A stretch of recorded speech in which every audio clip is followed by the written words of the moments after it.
दोस्तों, आज के इस वीडियो में हम लोग बिहार पुलिस के लिए 1 से 100 तक के प्रश्न को देखने वाले हैं और इसमें बीपीएससी से लेकर बिहार एसआई तक के लेवल के क्वेश्चन रहेंगे, यानी बिहार दरोगा के लेवल तक क्वेश्चन रहेंगे।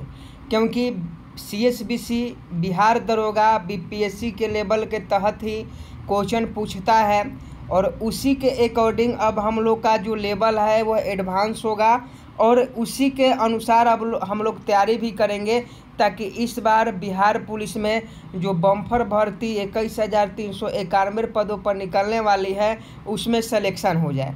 1 से 100 तक क्वेश्चन करने वाले हैं, तो आप सभी हमारे साथ शुरू से लेकर अंत तक क्लास में बने रहिएगा। और बिहार पुलिस के लिए डेली अगर 10 बजे आप क्लास लेना चाहते हैं तो 10 बजे आप हमारे साथ ज़रूर जुड़े रहिएगा। तो चलिए क्लास को स्टार्ट करते हैं। हर प्रश्न के लिए आपको 5 सेकंड का समय दिया जाएगा, तो 5 सेकंड के अंदर आपको सही जवाब बताना है। पहला क्वेश्चन है, ऋग्वैदिक काल में निष्क किस अंग का आभूषण था? फटाफट आंसर करेंगे कि ऋग्वैदिक काल में निष्क किस अंग का आभूषण था। देखिए, अगर आप ऑप्शन बी गला का बता रहे हैं तो आपका बिल्कुल करेक्ट आंसर है। ऋग्वैदिक काल में निष्क जो था वह गला अंग का आभूषण था, तो option B will be right answer, बिल्कुल राइट आंसर है। नेक्स्ट प्रश्न 2 का सही जवाब बताएं। भारत में आस्तिक और नास्तिक संप्रदाय में कौन सा विभेदक लक्षण है? 2 नंबर प्रश्न का फटाफट सही जवाब बताएंगे कि भारत में आस्तिक और नास्तिक संप्रदाय में कौन सा विभेदक लक्षण है। 2 का अगर आप ऑप्शन सी वेदों की प्रामाणिकता में आस्था अगर आप बता रहे हैं तो आपका बिल्कुल राइट आंसर है। भारत में आस्तिक और नास्तिक संप्रदाय में कौन सा विभेदक लक्षण है? तो वेदों की प्रामाणिकता में आस्था। ऑप्शन 2 का ऑप्शन सी बिल्कुल राइट आंसर हो जाएगा। 3 नंबर क्वेश्चन देख लीजिए। प्राचीन भारत में निशाका से जाने जाते थे। प्राचीन भारत में निशाका से जाने जाते थे। निशाका किसको कहा जाता था प्राचीन भारत में? तो कमेंट बॉक्स में छाप दीजिए कि निशाका भारत में किसे जाना जाता था। देखिए, अगर आप स्वर्ण आभूषण बता रहे हैं ऑप्शन है तो आपका बिल्कुल राइट आंसर है। प्राचीन भारत में निशाका जो जाने जाते थे, स्वर्ण आभूषण को जाने जाते थे, तो ऑप्शन है 3 का बिल्कुल करेक्ट आंसर है। ज़्यादा समय नहीं लूँगा और 1 से 100 तक प्रश्न करवाऊँगा जो आपके बिहार पुलिस के एग्ज़ाम के लिए बहुत ही महत्वपूर्ण है। 4 नंबर प्रश्न का सही जवाब बताएं कि किस काल में अछूत की अवधारणा स्पष्ट रूप से उद्घाटित हुई? किस काल में अछूत की अवधारणा स्पष्ट रूप से जागृत हुई थी? 4 नंबर प्रश्न का सही जवाब बता। देखिए, 4 का अगर आप ऑप्शन डी धर्मशास्त्र के समय बता रहे हैं तो आपका बिल्कुल राइट आंसर है। धर्मशास्त्र के समय जो था वह अछूत की अवधारणा स्पष्ट रूप से जागृत हुआ था। 4 का अगर आप ऑप्शन डी बता रहे हैं तो आपका बिल्कुल करेक्ट है। आगे देखिए, 5 नंबर क्वेश्चन पूछा जाता है, अवेस्ता और ऋग्वेद में समानता है।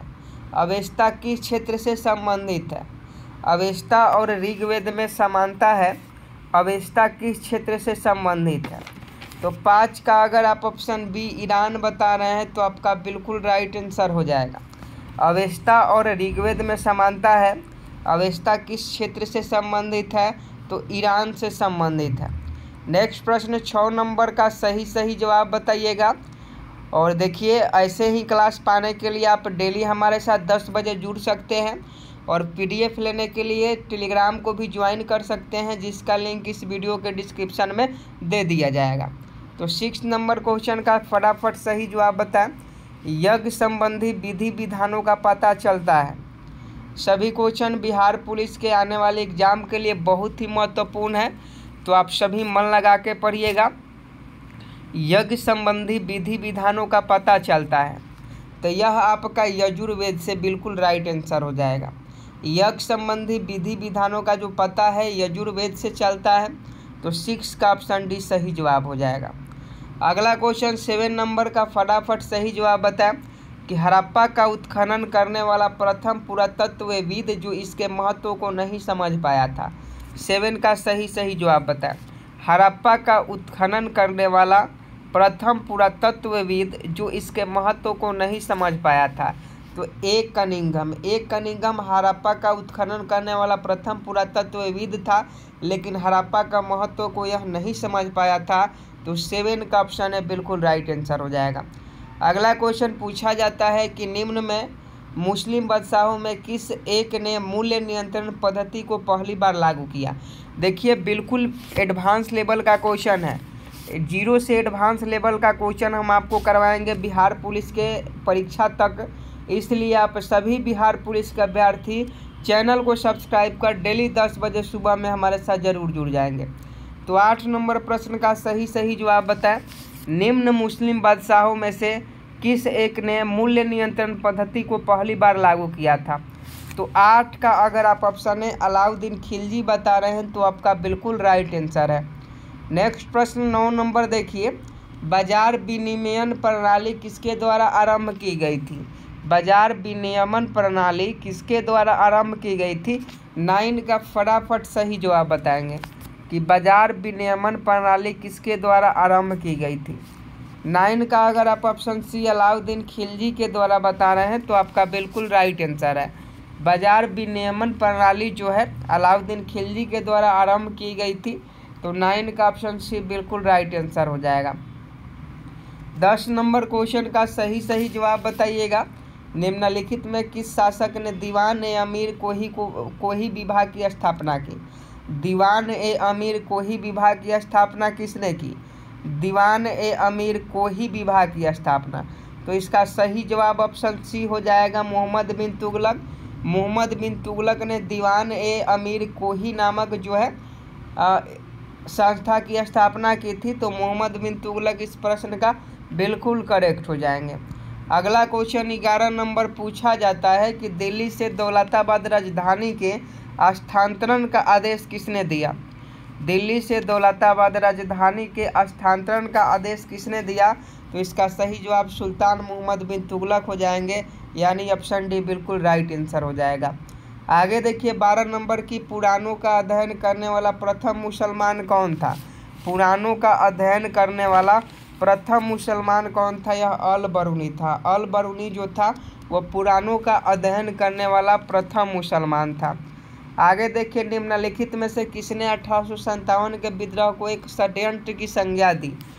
क्वेश्चन पूछा जाता है कि निम्नलिखित में किसने 1857 के विद्रोह को एक षड्यंत्र की संज्ञा दी? तो यह सर जेम्स आउटरम एवं डब्ल्यू टेलर ने। सर जेम्स आउटरम एवं डब्ल्यू टेलर ने बताया 1857 के विद्रोह को षड्यंत्र। तो इसका सही जवाब ऑप्शन ए हो जाएगा। 14 नंबर क्वेश्चन का सही जवाब बताया कि 1857 के विद्रोह के दौरान बहादुर शाह ने किसे साहब ए आलम बहादुर का खिताब दिया था? फटाफट बताइएगा कि 1857 के विद्रोह के दौरान बहादुर शाह ने किसे साहब ए आलम बहादुर का खिताब दिया था? तो 14 का ऑप्शन सी बख्त खान आपका बिल्कुल राइट आंसर हो जाएंगे। बख्त खान आपका बिल्कुल राइट आंसर है। आगे देखिए 15 नंबर, निम्नलिखित नेताओं में से कौन एक स्वदेशी के समर्थक थे?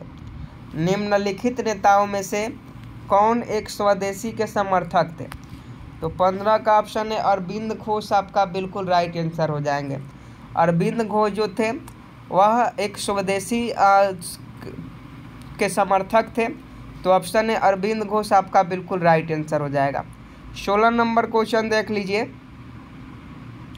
कि स्वदेशी आंदोलन का तत्कालिक कारण क्या था? स्वदेशी आंदोलन का तत्कालिक कारण क्या था? कमेंट बॉक्स में छाप दीजिए कि स्वदेशी आंदोलन का तत्कालिक कारण क्या था। तो लॉर्ड कर्जन के द्वारा किया गया बंगाल विभाजन। आप सभी जानते हैं 1905 में लॉर्ड कर्जन ने बंगाल विभाजन किया था। तो लॉर्ड कर्जन के द्वारा किया गया बंगाल विभाजन जो था वह स्वदेशी आंदोलन का तत्कालिक कारण था।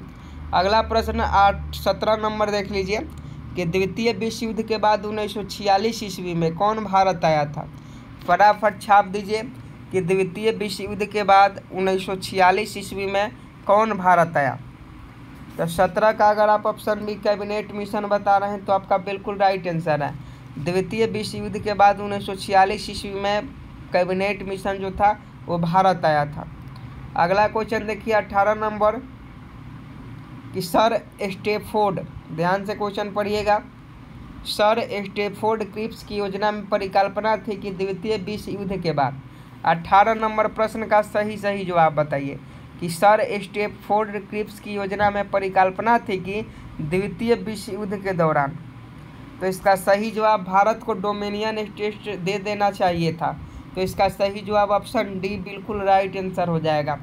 अगला प्रश्न 19 नंबर देखिए कि वेबेल योजना का ठोस परिणाम था। देखिए ऐसे ही क्वेश्चन आपके CHBC बिहार पुलिस के एग्जाम में पूछेगी, लेकिन आप लोग को बोर लग रहा होगा क्योंकि क्वेश्चन बहुत जो है घुमाऊ है। तो ऐसे ही क्वेश्चन आपके एग्जाम में पूछे जाएंगे, आपको पढ़ना पड़ेगा। तो फटाफट बताइए कि वेबेल योजना का ठोस परिणाम क्या था। तो इसका परिणाम शिमला सम्मेलन को बुलाया जाना था। वेबेल योजना का ठोस परिणाम शिमला सम्मेलन को बुलाया जाना था। तो ऑप्शन सी बिल्कुल राइट आंसर हो जाएगा। 20 नंबर क्वेश्चन का सही जवाब बताएं, रामोसी विद्रोह सही रूप से किस भौगोलिक इलाके में हुआ था। फटाफट कमेंट बॉक्स में छाप दीजिए कि रामोसी विद्रोह सही रूप से किस भौगोलिक इलाके में हुआ था। तो यह आपका पश्चिमी घाट इलाके में हुआ था रामोसी विद्रोह। तो ऑप्शन डी बिल्कुल राइट आंसर हो जाएगा। नेक्स्ट प्रश्न 21 का सही जवाब बताएं, पृथ्वी के धरातल से ऊपर की ओर वायुमंडल के विभिन्न स्तरों का सही अनुक्रम क्या है। क्वेश्चन ध्यान से पढ़िएगा तब सही जवाब बताइएगा। पृथ्वी के धरातल से ऊपर की ओर वायुमंडल के विभिन्न स्तरों का सही अनुक्रम क्या है। तो देख लीजिए क्या है। सबसे पहले क्षोभ मंडल, उसके बाद समताप मंडल, उसके बाद मध्य मंडल, उसके बाद आयन मंडल। तो ये आपका ऑप्शन सी बिल्कुल राइट आंसर हो जाएगा। ये आपका पृथ्वी के धरातल से ऊपर की ओर वायुमंडल के क्रम है। पहले क्षोभ मंडल, दूसरा में समताप मंडल, तीसरा में मध्य मंडल और चौथा में आयन मंडल। तो ऑप्शन सी 21 का बिल्कुल राइट आंसर हो जाएगा। आगे देखिए 22 नंबर की विश्व की सबसे ऊंची चोटियाँ किस प्रकार की पर्वत में पाई जाती है। विश्व की सबसे ऊंची चोटियाँ किस प्रकार के पर्वत में पाई जाती है। तो यह आपका ऑप्शन बी नवीन मोरदार पर्वत। विश्व की सबसे ऊंची चोटियाँ नवीन मोरदार पर्वत में पाई जाती है। तो 22 का ऑप्शन भी सही जवाब हो जाएगा। आगे देखिए 23 नंबर मेघालय का पठार भाग है। मेघालय का पठार भाग है। तो यह प्रायद्वीपीय खंड का आपका बिल्कुल राइट आंसर हो जाएगा। मेघालय का पठार भाग है तो प्रायद्वीपीय खंड का। 23 का ऑप्शन भी सही जवाब हो जाएगा। आगे देखिए 24 नंबर भारतीय उपमहाद्वीप मूलतः एक विशाल भूखंड का भाग था जिसे कहते हैं। भारतीय उपमहाद्वीप मूलतः एक विशाल भूखंड का भाग था जिसे कहते हैं, तो जिसे गोंडवाना लैंड कहते हैं, उसे गोंडवाना लैंड कहते हैं। तो इसका सही जवाब ऑप्शन डी हो जाएगा 24 का। 25 नंबर क्वेश्चन देखिए कि उत्तराखंड के किस भाग में पताल तोड़ कुआं पाया जाता है। उत्तराखंड के किस भाग में पताल तोड़ कुआं पाया जाता है। तो 25 का ऑप्शन भी शिवालिक पहाड़ियों में आपका बिल्कुल राइट आंसर हो जाएगा। 26 नंबर क्वेश्चन देखिए कि निम्नलिखित में कौन एक कर्नाटक, केरल एवं तमिलनाडु राज्यों के मिलन स्थल पर स्थित है। तो कर्नाटक, केरल और तमिलनाडु राज्य के मिलन स्थल पर स्थित है, ये आपको बताना है। तो ये आपका सही जवाब क्या हो जाएगा। तो नीलगिरी की पहाड़ियाँ।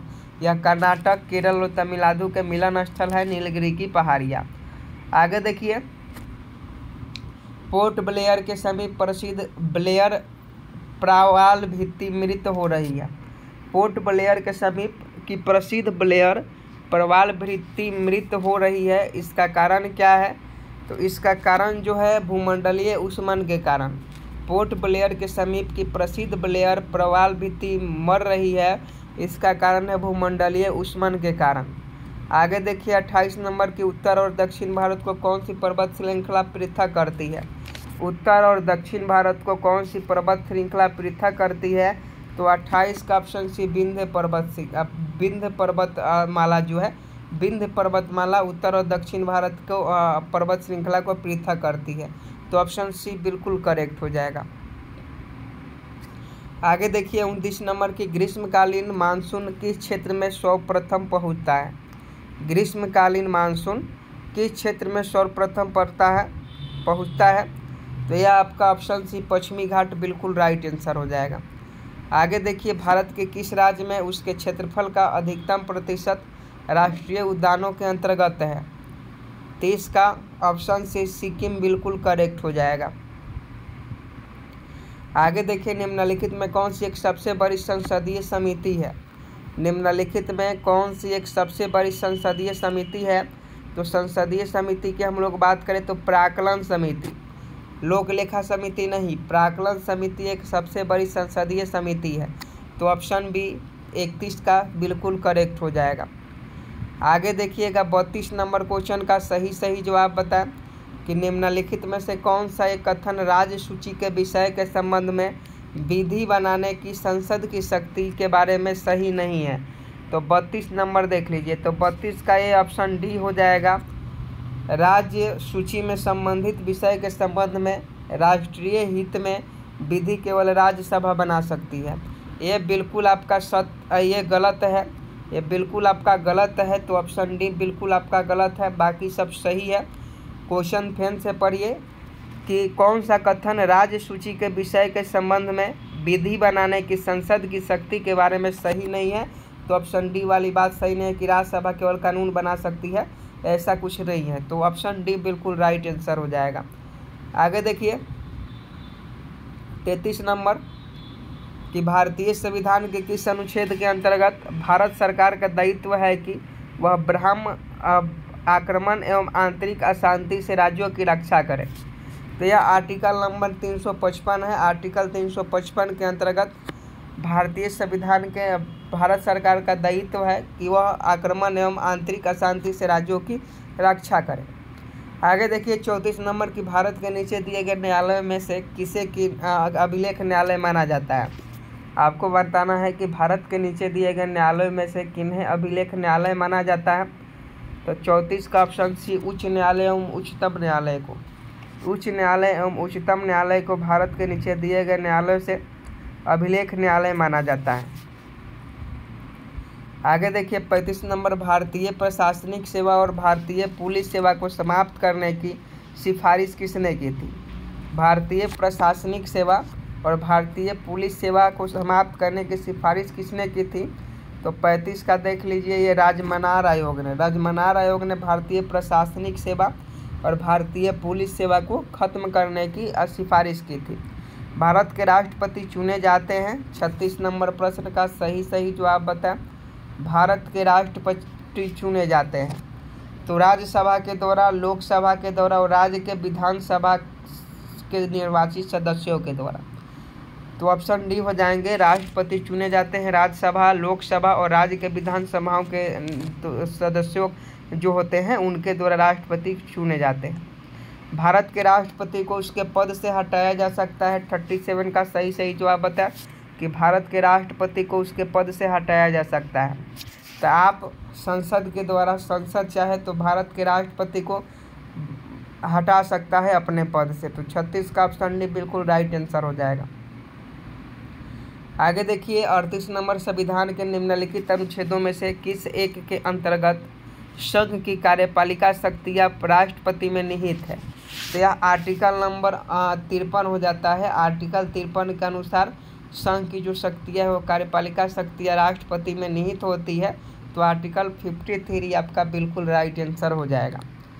आगे देखिए, राष्ट्रपति द्वारा जारी एक अध्यादेश संसद के सत्र शुरू होने के बाद कितने समय तक रखा जाना आवश्यक है? तो 6 सप्ताह। 6 सप्ताह आपका बिल्कुल राइट आंसर है। आगे देखिए, स्वतंत्र भारत के प्रथम राष्ट्रपति किस राज्य के थे? स्वतंत्र भारत के प्रथम राष्ट्रपति किस राज्य के थे? तो बिहार से थे। तो बिहार आपका बिल्कुल राइट आंसर 40 नंबर हो जाएगा। अब 41 नंबर क्वेश्चन देखिए कि भारत को किस रूप में परिभाषित किया जा सकता है? फटाफट इस प्रश्न का सही जवाब बताएं कि भारत को किस रूप में परिभाषित किया जा सकता है? तो एक श्रम आधिक्य वाली अर्थव्यवस्था के रूप में भारत को एक श्रम आधिक्य वाली अर्थव्यवस्था के रूप में परिभाषित किया जा सकता है।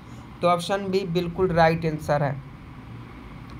आगे देखिए, दीर्घकालीन कृषि ऋण किसके द्वारा प्रदान किया जाता है? दीर्घकालीन कृषि ऋण किसके द्वारा प्रदान किया जाता है?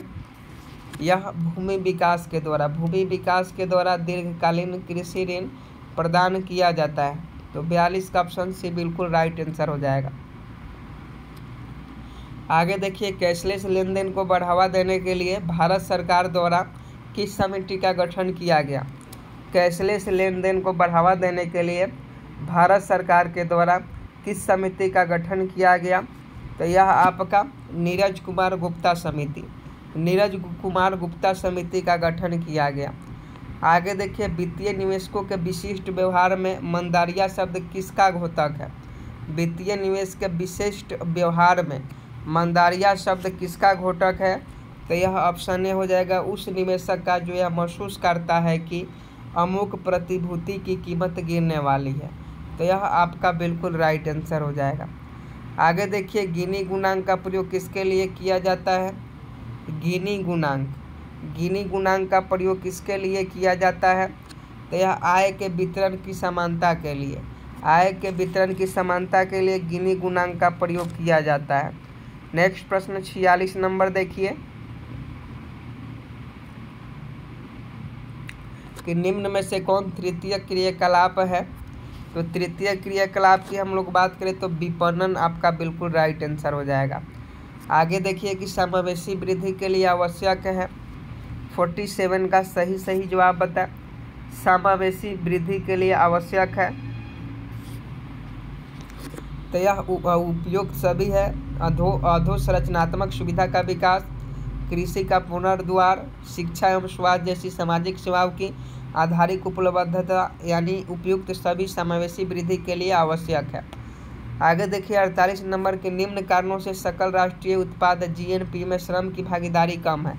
आपको बताना है कि किस कारण से सकल राष्ट्रीय उत्पाद में श्रम की भागीदारी कम है।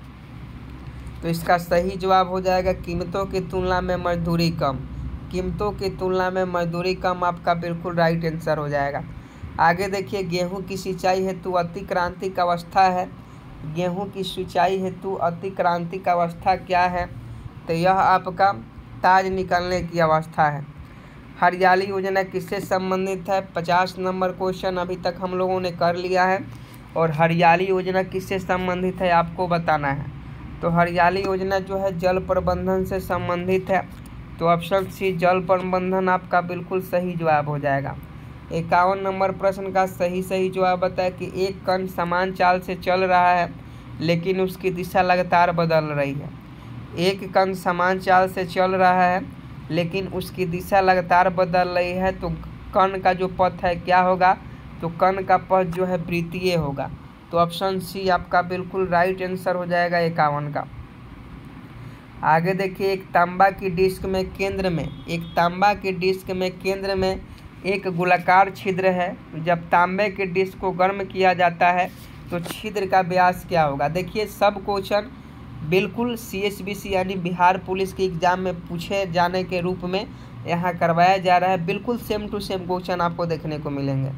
तो यह बढ़ जाएगा आपका बिल्कुल राइट आंसर है। आगे देखिए, प्रिज्म से गुजारने पर प्रकाश का कौन सा रंग सबसे अधिक विचलन दर्शाता है। प्रिज्म से गुजारने पर प्रकाश का कौन सा रंग सबसे अधिक विचलन दर्शाता है। तो बैगनी रंग दर्शाता है। तो बैगनी आपका बिल्कुल राइट आंसर हो जाएगा। 54 नंबर प्रश्न का सही जवाब बताएं। एक पिंड को एक वृत्त में घुमाए जाने से इस पर किया गया कार्य होता है। तो देखिए, एक पिंड को एक वृत्त में घुमाए जाने से इस पर किया गया कार्य जो होता है वह आपका शून्य होता है। इनमें कौन विद्युत चुंबकीय तरंग नहीं है। 55 नंबर। तो देखिए, ध्वनि तरंग जो होती है वह विद्युत चुंबकीय तरंगें नहीं होती हैं। तो ध्वनि तरंगे ऑप्शन बी बिल्कुल राइट आंसर है। आगे देखिए, कौन सा पदार्थ प्रकाश संश्लेषण के दौरान अपचयित होता है। कौन सा पदार्थ प्रकाश संश्लेषण के दौरान अपचयित होता है। तो कार्बन डाइऑक्साइड यानी CO2 जो है प्रकाश संश्लेषण के दौरान अपचयित होता है। देख लीजिए 56 नंबर प्रश्न है कि रेटिना पर नेत्र द्वारा निर्मित प्रतिबिंब कैसा होता है।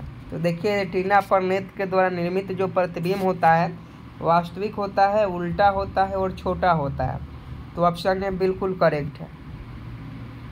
आगे देखिए, बरगद के पेड़ के तने से नीचे लटकने वाली मोटी जड़ें क्या कहलाती है। बरगद के पेड़ के तने से नीचे लटकने वाली मोटी जड़ें क्या कहलाती है।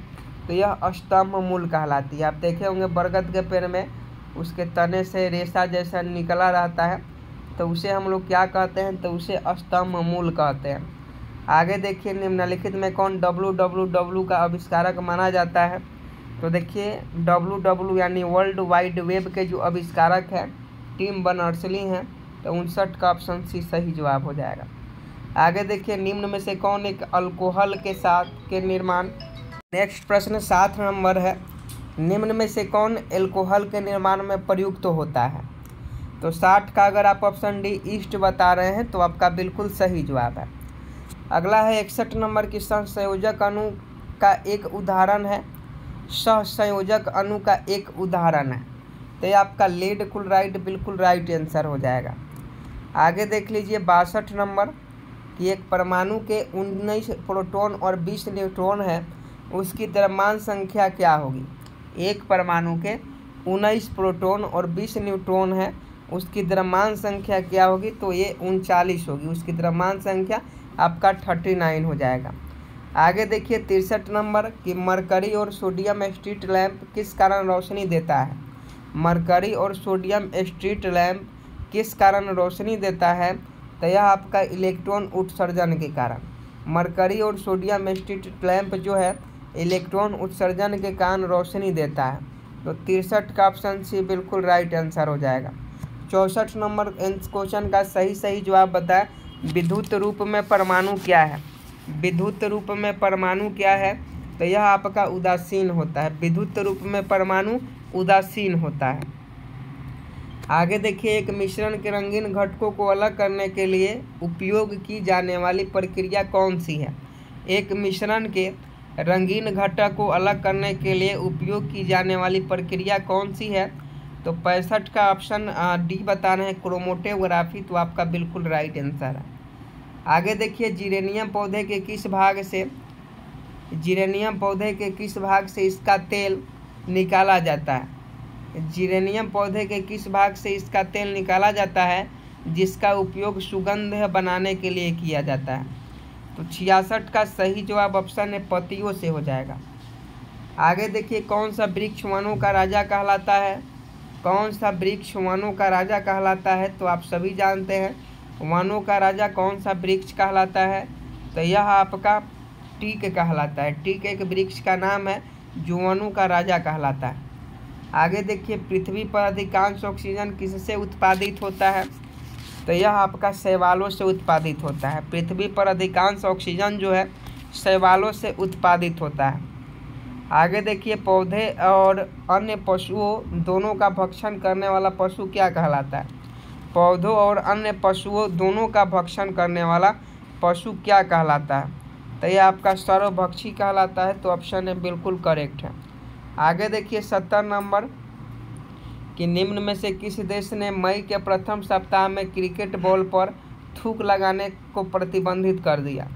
निम्न में से किस देश ने मई के प्रथम सप्ताह में क्रिकेट बॉल पर थूक लगाने को प्रतिबंधित कर दिया, तो 70 का ऑप्शन सी ऑस्ट्रेलिया आपका बिल्कुल राइट आंसर हो जाएगा।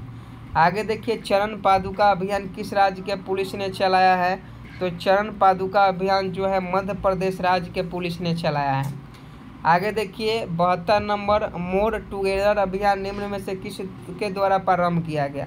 मोर टुगेदर अभियान, तो देखिए मोर टुगेदर अभियान जो है निम्न में से किसके द्वारा, तो आपका ये क्या हो जाएगा, आपका ये फेसबुक के द्वारा। मोर टुगेदर अभियान फेसबुक के द्वारा शुरू किया गया। अगला क्वेश्चन का सही जवाब बताएं कि कौन सा देश 2020 के अंत तक आर्थिक जलवायु तथा पर्यावरण पर नज़र रखने के लिए आर्कटिक एम नामक उपग्रह लॉन्च किया था। तो 73 का सही जवाब क्या हो जाएगा, ऑप्शन डी हो जाएगा 73 का रूस। आगे देखिए सर्वाधिक रणजी मैच खेलने वाले भारतीय खिलाड़ी कौन है। सर्वाधिक रणजी मैच खेलने वाले भारतीय खिलाड़ी कौन है, तो 74 का अगर आप ए बता रहे हैं, 74 का अगर आप ऑप्शन ए बता रहे हैं वसीम जाफर, तो आपका बिल्कुल राइट आंसर हो जाएगा। यह सर्वाधिक रणजी मैच खेलने वाले भारतीय खिलाड़ी हैं। आगे देखिए विश्व आयुर्वेद महोत्सव 2020 का आयोजन कहाँ किया गया था, तो यह आपका कोची में किया गया था। नेक्स्ट प्रश्न का सही जवाब बताएं कि 2019 में भारत में डिजिटल लेन देन का सर्वाधिक पसंदीदा तरीका क्या रहा, तो आप सभी जानते हैं यूपीआई भुगतान जो है सबसे ज़्यादा इसी का उपयोग अब 2019 के बाद किया जा रहा है। तो इसका सही जवाब आपका क्या हो जाएगा, यूपीआई भुगतान हो जाएगा। आगे देखिए, निम्न में से किसने सुरक्षा ग्रेड अभियान शुरू किया है। तो सुरक्षा ग्रेड अभियान की हम लोग बात करें तो भारतीय स्टेट बैंक ने सुरक्षा ग्रेड अभियान शुरू किया है। आगे देखिए, दुनिया का सर्वाधिक उम्रदराज व्यक्ति बॉब बेटन किस देश के हैं, तो यह जो है ब्रिटेन के हैं। नेक्स्ट प्रश्न का सही जवाब बताइएगा कि वैश्विक बौद्धिक संपदा सूचकांक 2020 में भारत की रैंकिंग कितनी रही। तो यह आपका 40 रैंकिंग था 2020 में। और ये क्वेश्चन पूछा जाता है कि 65वें फिल्म फेयर पुरस्कार 2020 का वितरण कहाँ किया गया, तो यह आपका गुवाहाटी में किया गया। आगे देखिए, विश्व का पहला सीएनजी पोर्ट टर्मिनल कहाँ स्थापित होगा। तो देखिए, विश्व का पहला सीएनजी पोर्ट टर्मिनल जो है यह आपका भावनगर में स्थापित होगा। अगला प्रश्न देख लीजिए। अगला प्रश्न है, अगला प्रश्न कि भारत का कौन सा स्टेडियम विश्व स्मारक निगरानी सूची में 2020 में शामिल किया गया। तो इसे सरदार पटेल स्टेडियम अहमदाबाद में जो है इसको विश्व स्मारक निगरानी में शामिल किया गया। नोबेल पुरस्कार की स्थापना कब होती है। तो नोबेल पुरस्कार की स्थापना 1901 ईस्वी में होती है। विश्व का पहला परमाणु बिजली घर किस देश द्वारा स्थापित किया गया। तो आप सभी जानते हैं यह रूस के द्वारा विश्व का पहला परमाणु बिजली घर रूस के द्वारा स्थापित किया गया। आगे देखिए, 92 नंबर की भारत की पहली महिला राष्ट्रपति किस राज्य से थी। तो भारत की पहली महिला राष्ट्रपति राजस्थान से थी। निम्न में कौन सा मिलान गलत है। निम्न में कौन सा मिलान गलत है। तो देखिए, मधुशाला के रचयिता हरिवंश राय बच्चन है, ये बिल्कुल सही है। आनंद मठ के रचयिता बंकिम चंद्र चटर्जी है, लेकिन निहारिका के रचयिता जैनेन्द्र कुमार नहीं है। चितम्बरा के रचयिता सुमित्रा नंदन पंत है, लेकिन निहारिका नहीं है। तो ये आपका बिल्कुल गलत हो जाएगा। आगे देखिए, जून 1984 में स्वर्ण मंदिर से सिख उग्रवादियों को निकालने के लिए भारतीय सेना द्वारा कौन सा अभियान चलाया गया। तो ये 1984 में जो अभियान चलाया गया था उसका नाम क्या था। तो उसका नाम ऑपरेशन ब्लू स्टार था। आगे देखिए, बिहार में सर्वाधिक लोकप्रिय किस सिलसिले या सूफी संप्रदाय को मिली। तो बिहार में सर्वाधिक लोकप्रिय जो है वह सूफी संप्रदाय फिरदौसी हैं। आगे देखिए, मैथिली भाषा को भारतीय संविधान की 8वीं अनुसूची में किस वर्ष सम्मिलित किया गया। तो देखिए, मैथिली भाषा को भारतीय अनुसूची में 2003 में शामिल किया गया, 8वीं अनुसूची में। आगे देखिए, अशोक के सिंह स्तंभ कहाँ स्थित है। तो अशोक के सिंह स्तंभ वैशाली में स्थित है। अगला प्रश्न देख लीजिए। अगला प्रश्न आपके मोबाइल स्क्रीन पर, बिहार के सभी 38 जिले संपूर्ण साक्षरता अभियान के अंतर्गत कब लाए गए। तो यह आपका 2002 में लाया गया। आगे देखिए, भारत का वह प्रथम राज्य जिसने भूमि सुधार कानून बनाया। तो इसका सही जवाब ऑप्शन सी बिहार हो जाएगा, जो भूमि सुधार कानून बनाया। आज का लास्ट प्रश्न है और होमवर्क का क्वेश्चन है, सभी लोग होमवर्क में करके आएंगे कि अंतरिक्ष में प्रथम पुष्पित पुष्प कौन था। यह होमवर्क का क्वेश्चन है। और देखिए, सिलेबस के अकॉर्डिंग से हटकर थोड़ा सा क्वेश्चन हम आज आपको करवाए हैं। और ऐसे ही क्वेश्चन जो है आपके बिहार पुलिस में पूछे जाएंगे। 21,391 पदों की जो एग्ज़ाम होगी उसमें ऐसे ही क्वेश्चन आपके पूछे जाएंगे। तो आपको यह वीडियो कैसा लगा कमेंट बॉक्स में बताएं। अभी तक चैनल को सब्सक्राइब नहीं किया है तो चैनल को सब्सक्राइब कर बेल आइकन को प्रेस जरूर कर दें। और PDF लेने के लिए टेलीग्राम से ज्वाइन हो जाइएगा, वीडियो के डिस्क्रिप्शन में लिंक दिया है। तो मिलते हैं नेक्स्ट वीडियो में अगले क्लास में। जय हिंद, जय भारत।